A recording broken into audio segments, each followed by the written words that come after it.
In IronCAD 2019, you now have the ability to create Smart Paint catalog items that contain transparency-only settings. For example, in this scene we have some transparency objects and some opaque objects, and we want to create an object in our catalog of those various transparency states so that we can apply them back and forth in the scene very easily. To do this, just simply create a new catalog or add it to an existing catalog and go to your visualization ribbon bar and you'll see a fill eyedropper.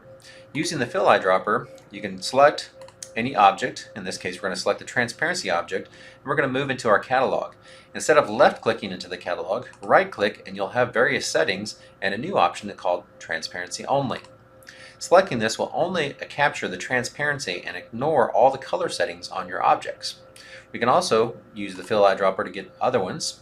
For example, we'll get this opaque one and we'll place that one as well. We notice we now have a 0 transparency and a 50% transparency item.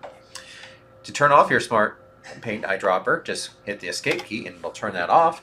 And now you can use these Smart Paint settings to apply to your objects. For example, if we want to apply to this part here, we can select our part, drag and drop the transparency setting, and notice it maintains our color of our object and only sets the transparency setting. And we can do that on any part in the scene. So for example, if we want to apply it to these parts here, we can apply it to all the parts in the file or just the one.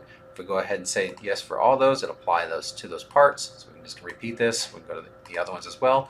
And you can see that it applies those. If we want to set them back, we can use the 0% transparency to apply those back dynamically. And again, we can hit yes to all these settings, or even down to our plate that we applied it to, and we can still maintain our color. So a very handy tool to allow you to have just transparency settings while maintaining your colors, images, textures that you have in your file. Those will all remain, and you can just use the transparency setting to dynamically change for visibility purposes in your design process.